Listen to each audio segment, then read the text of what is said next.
بسم اللہ الرحمن الرحیم۔ شروع کرتی ہوں اللہ کے نام سے جو نہایت رحم کرنے والا ہے۔ جنت کی حور کا دوپٹہ اور لباس۔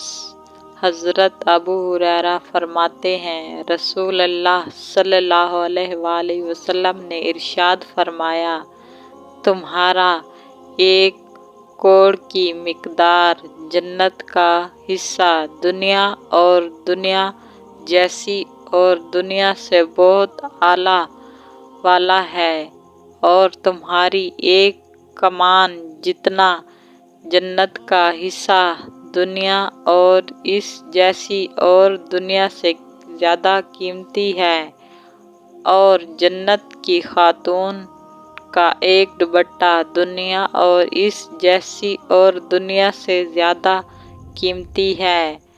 حضرت محمد صلی اللہ علیہ وآلہ وسلم نے دوسری روایت میں ارشاد فرمایا، پہلی جماعت جو جنت میں داخل ہوگی ان کے چہرے 14ویں رات کی چاند کی طرح چمکتے ہوں گے، اور دوسری جماعت آسمان میں خوب چمکنے والے ستارے کی طرح بہت زیادہ چمکنے والے چہروں کی ہوگی۔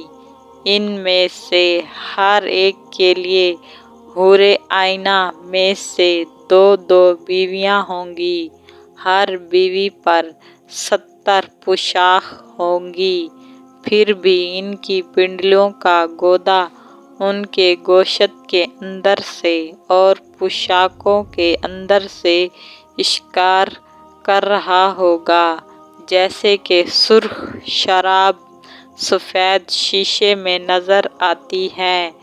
حضرت بن عباس سے سوال کیا، جنتیوں کے لیے جنت کا لباس کہاں سے آئے گا؟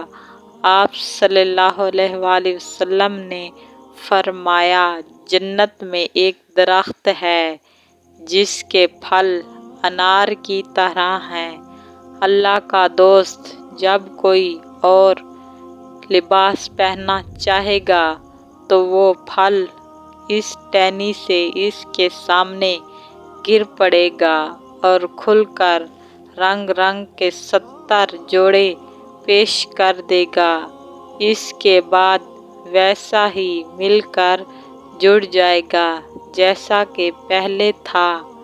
جنت میں درخت ایک ہے جس کی لمبائی 100 سال ہے، جنتیوں کا لباس اس کے گوشوں سے نکلے گا۔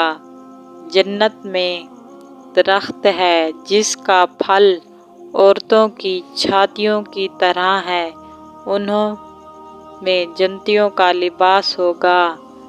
دوسری روایت میں ارشاد فرمایا ہے، اللہ تعالیٰ کا دوست مومن جنت میں ایک پوشاک 2 منہ والی ذی ترین کرے گا، جو ایک دوسرے کو خوبصورت آواز میں جواب دیں گے۔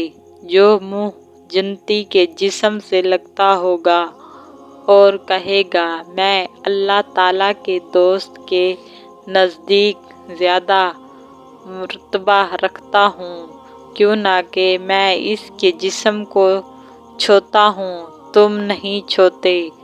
اور وہ منہ جو جنتی کے سامنے ہوگا، وہ کہے گا، میں اللہ تعالیٰ کے دوست کے سامنے زیادہ مرتبہ رکھتا ہوں، کیوں نہ کہ میں اس کا چہرہ دیکھتا ہوں، تم اس کو نہیں دیکھ سکتے۔